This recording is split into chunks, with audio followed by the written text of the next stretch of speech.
नमस्कार, मैं हूँ मंजरी। आज हम एक प्राचीन और अद्भुत पद्धति के बारे में बात करने जा रहे हैं, जिसने न केवल भारत बल्कि पूरी दुनिया में लाखों लोगों की जीवन शैली को बदल दिया है। जी हाँ, हम बात कर रहे हैं योग की। इस विशेष कार्यक्रम में आज हमारे साथ हमारे ही विश्वविद्यालय यानी श्री JJTU के योगा के सहायक प्राध्यापक डॉक्टर सौरभ जुड़े हैं। सौरभ जी, आपका बहुत बहुत स्वागत है। सादर धन्यवाद मैम, मुझे इस अपने कार्यक्रम में सादर आमंत्रित करने के लिए, और मैं आपके सभी श्रोताओं को धन्यवाद करता हूँ। श्रोताओं, आज के कार्यक्रम में हम योग के विभिन्न पहलुओं पर बात करेंगे, जैसे कैसे योग आपके शरीर और मन को सशक्त बना सकता है, कौन कौन से आसन रोजमर्रा की जिंदगी में मददगार हो सकते हैं। तो बने रहिए हमारे साथ और जानिए कि योग को अपनी दिनचर्या में शामिल करके आप कैसे एक स्वस्थ, तनाव मुक्त और खुशहाल जीवन जी सकते हैं। कि नियमित योग अभ्यास करने के क्या क्या शारीरिक लाभ हो सकते हैं। जी मैम, जो लोग नियमित योगाभ्यास को अपने जीवन में अपनाते हैं उनमें शारीरिक स्थिरता पाई जाती है और उनका शरीर जो है काफी लचीलापन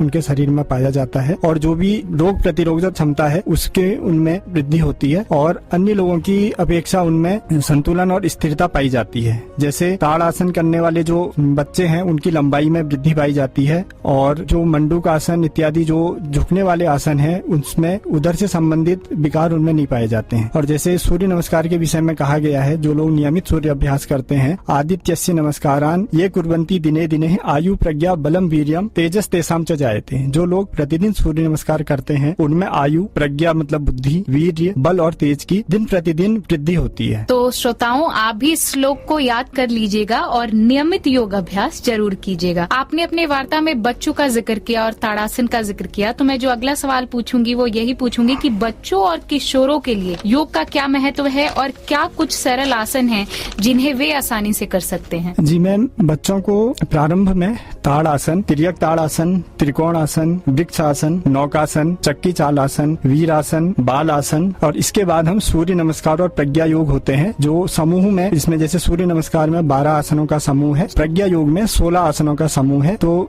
ये बच्चों के लिए काफी लाभकारी आसन है। क्या आप कुछ आसान आसनों के नाम बता सकते हैं जो विशेष रूप से पीठ दर्द, मोटापा या तनाव जैसी समस्याओं के लिए लाभकारी है। जी मैम, पीठ दर्द में अत्यंत सहायक आसन है ताड़ासन, तिर्यक ताड़ासन, गोमुख आसन, भुजंग आसन, तिर्यक भुजंग आसन, वक्रासन, सेतु बंधासन, मरकट आसन, धनुरासन, वीर आसन, पद्मासन इत्यादि आसन पीठ दर्द में अत्यंत सहायक। और जो मोटापा है उसके लिए? मैम, मोटापे में हम आसन को गत्यात्मक तरीके से करते हैं, जिसमें आसनों को रिपीट किया जाता है। जैसे त्रिकोण आसन और वार्म अप जो आसन होते हैं जो हम योगाभ्यास से पहले करते हैं, इसमें वार्म अप कराया जाता है। और सूर्य नमस्कार, इसमें सूर्य नमस्कार समूह में कराए जाते हैं, राउंड में हम करते हैं सूर्य नमस्कार। प्रज्ञा योग, उत्तान पाद आसन, नौकासन, पश्चिमोत्तान आसन इत्यादि जो आसन है ये मोटापे में लाभकारी है। और तनाव जैसी समस्या के लिए कौन से योगासन है जो सर्वाधिक उपयुक्त है? मैम, तनाव में सिद्ध आसन, पद्म आसन, स्वस्तिक आसन, बाल आसन, मकर आसन, शशांक आसन, वृक्ष आसन। इसके साथ साथ इसमें कुछ मुख्य प्राणायाम भी हैं जो तनाव पे काफी लाभकारी होते हैं, जैसे ब्राह्मणी प्राणायाम, अनुलोम विलोम प्राणायाम, विपस्सना ध्यान और ओम का उच्चारण इसमें कराया जाता है। आपने ओम के उच्चारण की बात कही तो मुझे याद आ रहा है, जब मैं भी योगा से जुड़ी रही तो ओम का भी जब हम उच्चारण करते हैं तो उसका भी तरीका है। तो ओम कहने का क्या सही तरीका है? ओम जो है मैम, अ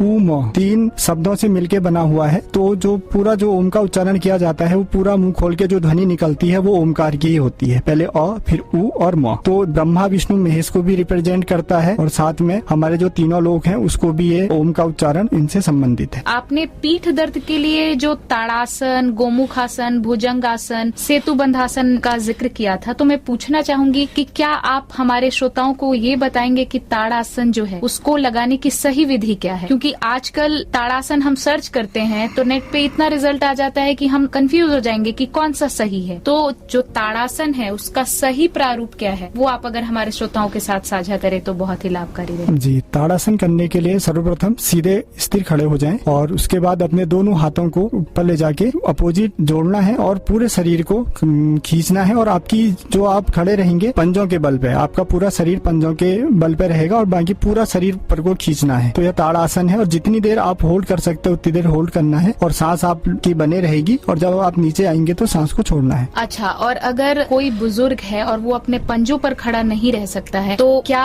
वो जमीन पे अपने दोनों पैर टिका के खड़े हो सकता है? हाँ जी, वो ये कर सकते हैं और अपने हाथों को ऊपर खींचने का प्रयास वो करेंगे। और सेतु सेतु बंधासन को लगाने का सही तरीका क्या है? हाँ, सेतुबंध आसन पीठ के बल किया जाने वाला आसन है। इसमें हम पीठ के बल लेट जाते हैं, उसके बाद अपने दोनों पैरों को फोल्ड करते हैं और दोनों हाथों से पैरों को पकड़ते हैं और पीठ को उठाने की कोशिश करते हैं। जिस प्रकार से एक फ्लाईओवर होता है उस तरीके से अपनी पीठ को इसमें उठाया जाता है। मैं आपसे एक सवाल पूछना चाहूंगी, क्योंकि आज हम योगा की बात कर रहे हैं, तो ये बहुत ही उपयुक्त सवाल हो जाएगा, क्योंकि आपको सुनने के बाद शायद हमारे कई श्रोता जो हैं वो योग शुरू करें। तो जो शुरुआती लोग होते हैं उनके लिए योग शुरू करने का सबसे अच्छा तरीका जो है वो क्या हो सकता है? जी मैम, प्रारंभ में जो प्रारंभिक लोग हैं उनको हम सूक्ष्म अभ्यास के द्वारा योगा प्रारंभ कराया जाता है, जिसमें सूक्ष्म अभ्यास में संपूर्ण शरीर के लिए सूक्ष्म अभ्यास बताए गए हैं, जैसे पैरों के मूवमेंट के लिए, हाथों के मूवमेंट के लिए, नेक रोटेशन के लिए, जैसे ग्रीवा चालन का अभ्यास किया जाता है। तो संपूर्ण शरीर के लिए पहले सूक्ष्म अभ्यास कराए जाते हैं। करीब जो प्रारंभिक साधक हैं वो 1 हफ्ते तक करीब सूक्ष्म अभ्यास का अभ्यास करते हैं। उसके बाद उन्हें प्रारंभिक आसन कराए जाते हैं जो शरीर में जिनका कुछ विशेष अंगों में प्रभाव पड़ता है, जैसे वृक्षासन से हम प्रारंभ कराते हैं, उसमें संतुलन भी बनता है और मन को स्थिर करने के लिए भी वो अभ्यास है।